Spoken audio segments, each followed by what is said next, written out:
Assalamualaikum warahmatullahi wabarakatuh kepada Ustazah dan rakan-rakan. Nama saya Makna Faizal Zaidi. Hari ini saya bentangkan tentang apa itu etisma. Etisma ini adalah merupakan kepercayaan yang mana mereka percaya tiada Tuhan. Mereka hanya memikirkan logik akal semata-mata. Itu etis, sebenarnya etis adalah orang yang mempercayai sebuah kepercayaan etisma itu. Mereka mempercayai bahawa tiada Tuhan patut disembah. Mereka hanya memikirkan tentang kejadian itu berlaku secara saintifik dan logik akal mereka. Kepercayaan etisma ni berlaku sejak dari zaman Nabi lagi, sejak zaman jahiliah. Mereka mempercayai bahawa kejadian yang berlaku sebaik-baiknya adalah sains dan logik akal sahaja. Untuk seterusnya etisma, saya akan bentang di slide seterusnya. Okey, untuk di slide ni saya akan bentangkan tentang etisma di Malaysia. Seperti mana kita tahu, etisma merupakan satu kepercayaan tidak mencari Tuhan yang di Malaysia tidak diiktiraf sama sekali disebabkan undang-undang telah meletakkan bahawa Islam adalah agama persekutuan Malaysia, yang mana etisma dilarang sama sekali di dalam Islam, yang bercanggah dalam Islam. Dan di Malaysia turut juga dalam rukun negara kepercayaan Tuhan, bahawa setiap penduduk Malaysia mempunyai kepercayaan masing-masing terhadap Tuhan dan agama masing-masing. Itu menyebabkan Malaysia ini dapat dibentuk dan lebih harmoni. Dan etisma dilarang sama sekali di dalam Malaysia. Okey, seterusnya adalah masalah pemikiran logikal. Etisma memikir hanya logik akal dan sains saja. Mereka menganggap bahawa benda yang berlaku, kejadian yang berlaku ada disebabkan adalah logik akal dan sains. Seperti kejadian hujan, mereka memikir hanya sains saja. Okey, untuk ketiganya, keinginan untuk bebas. Teori penipuan diri sendiri.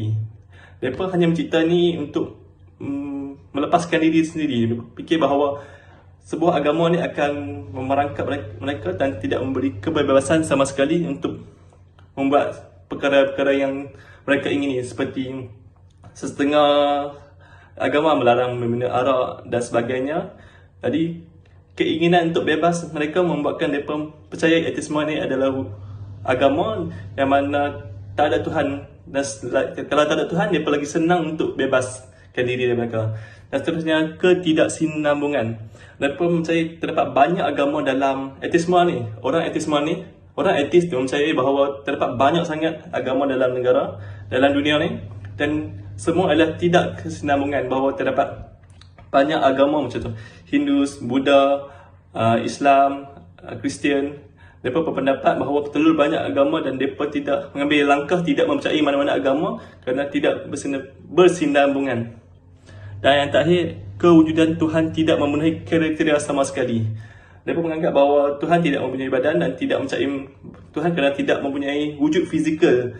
Mereka melihat hanya sains semata-mata, yang mana mesin-mesin yang membuat satu proses itu menjadi, contoh macam kilang. Mereka percaya satu kilang itu diproses membuat produk menggunakan mesin-mesin. Mereka tidak percaya Tuhan kerana tak ada wujudnya fizikal seperti mesin, manusia dan sebagainya. Mereka menganggap bahawa Tuhan ini tidak wujud dan direka semata-mata untuk membendung sebuah masyarakat tersebut. Jadi mereka hasrat ingin bebas. Mereka membuat satu kepercayaan bahawa Tuhan tiada dan membuatkan mereka bebas untuk melakukan apa-apa saja mereka mahukan. Itu saja dari saya. Saya akan pass kepada next presenter. Okey, kita teruskan pula dengan faktor terjadinya kelompok golongan tidak beragama ini. Jadi apakah punca sehingga golongan ini tidak percaya Tuhan? Walhal kita wajib percaya dan yakin bahawa Tuhan itu wujud. Faktor yang pertama ialah pemahaman yang lemah. So apa yang dimaksudkan dengan pemahaman yang lemah? Okey, golongan ini mengetahui tentang ilmu agama tetapi enggan mendalami dan memahami prinsip hidup beragama kerana kurangnya didikan agama dalam diri. Contohnya, mereka ini menolak akan kewujudan Tuhan secara mutlak dan menentang hukum agama. Golongan ini menyatakan bahawa tiada bukti rasional yang menunjukkan bahawa Tuhan itu ada, dan pada pendapat mereka, Tuhan tak boleh disahkan melalui panca indera seperti kulit untuk menyentuh dan mata untuk melihat, bahawa Tuhan itulah yang menakluki dan menguasai kesekian alam. Hal ini terjadi kerana mereka tak dapat melihat melalui mata kasar Dan ini boleh kita kaitkan dengan ilmu teori yang kita pelajari iaitu metafizik. Okey, jadi apakah faktor seterusnya? Faktor seterusnya ialah daripada pengaruh masyarakat sekeliling. Kenapa masyarakat sekeliling ini mampu mempengaruhi golongan ini sehingga mereka tak percaya Tuhan? Okey, kita berbalik kepada poin yang pertama tadi. Jadi apabila mereka lemah dalam pemahaman ilmu agama, lebih mudah untuk mereka terpengaruh. Jadi golongan ini, mereka beranggapan bahawa untuk melakukan sesuatu perkara baik atau buruk, manusia tak perlukan Tuhan mahupun syaitan sebelum melakukan perkara. Kerana mereka percaya bahawa perasaan itu lahir dari hati dan tak perlu sokongan dari mana-mana sumber seperti dalil dan Al-Quran. Okay, jadi apabila seseorang itu berada bersama kelompok yang tak percaya kewujudan Tuhan, maka mereka senang untuk dipengaruhi. Yang terakhir sekali, faktor yang saya akan bangkitkan ialah disebabkan oleh perkembangan teknologi dan sains. Golongan etis ini, mereka mengamalkan hidup yang hanya bersandarkan akal dan fikiran logik semata-mata. Apabila dunia teknologi makin berkembang, maka makin tersebar luas cara dan gaya hidup masyarakat dunia barat yang tersebar di media sosial. Jadi, golongan ini mereka beranggapan bahawa agama sepatutnya selari dengan teknologi dan sains kerana ia perlulah bersesuaian dengan perkembangan dunia moden ini. Contohnya, mereka tak bergantung harap pada Tuhan untuk melakukan sesuatu perkara. Sebaliknya, mereka percaya bahawa dengan teknologi yang makin membangun ini dapat membantu mereka dalam apa hal jua sekalipun. Jadi itu sahaja daripada saya. Kita teruskan dengan pembentang seterusnya.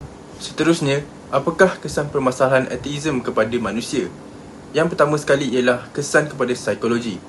Mengikut pejabat mufti wilayah persekutuan, golongan ateis ini sukar untuk menentukan populasi mereka kerana perbezaan budaya, latar belakang pemahaman dan mereka mungkin berselindung di sebalik kepercayaan berunsur falsafah seperti Taoism, Jainism atau selesa sebagai agnostik.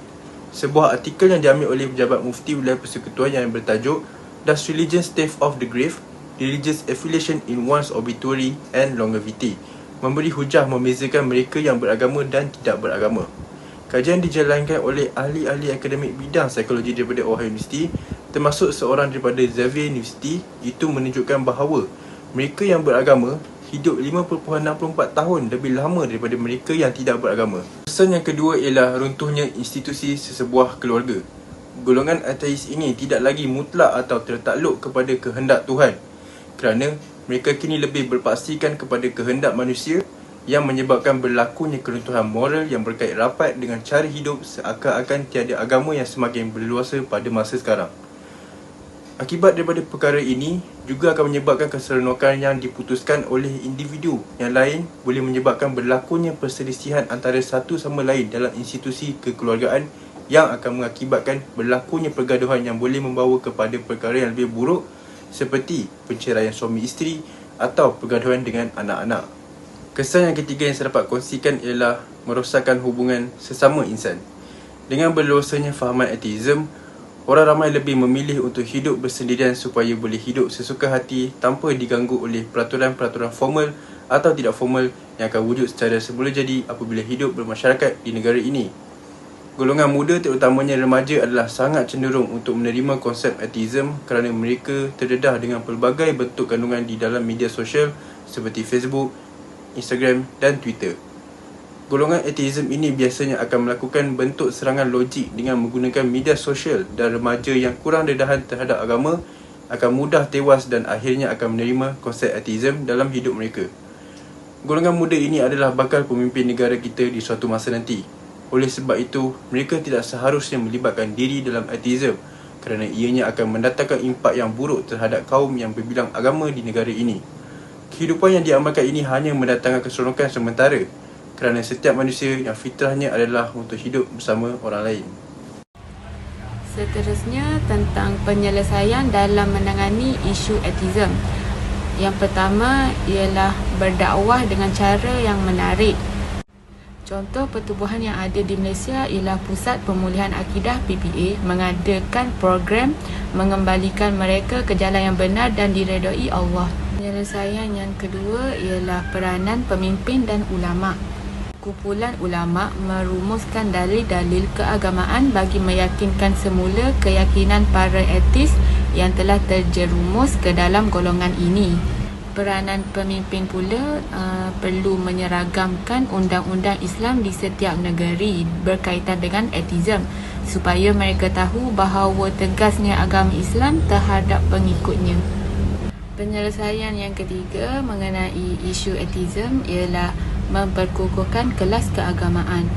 Contohnya menghadiri ceramah-ceramah di masjid supaya dapat memahami dan mendalami ilmu agama dalam kehidupan. Jadi saya akan meneruskan pembentangan ini mengenai tindakan penubuhan ataupun agensi kerajaan dalam menangani isu etisme. Tindakan yang pertama ialah pembatasan yang lebih bersepadu dan komprehensif. Pembatasan ini perlu dilakukan agar penularan fahaman etisme tidak berleluasa di dalam negara kita.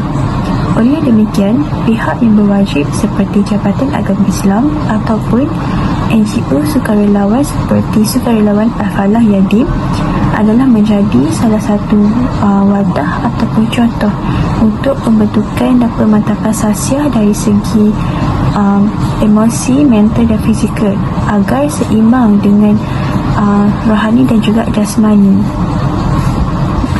Seterusnya adalah pengawalan iklan dan informasi di media sosial.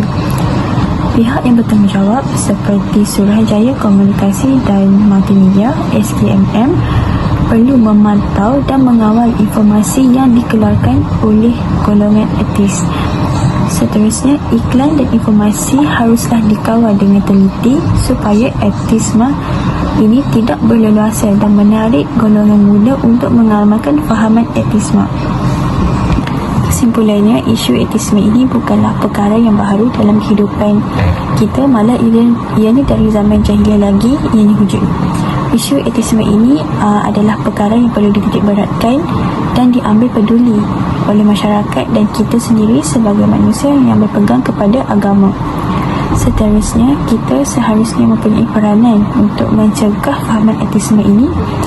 Dan akhir sekali, kita sebagai manusia perlu hidup berlandaskan agama agar kita dapat menjalani kehidupan dengan lebih baik serta diberkati secara tidak langsung kehidupan kita sentiasa harmoni dan tenteram. Berbanding dengan manusia yang tidak berpandukan agama, maka pastinya kehidupan mereka dalam kecelaruan.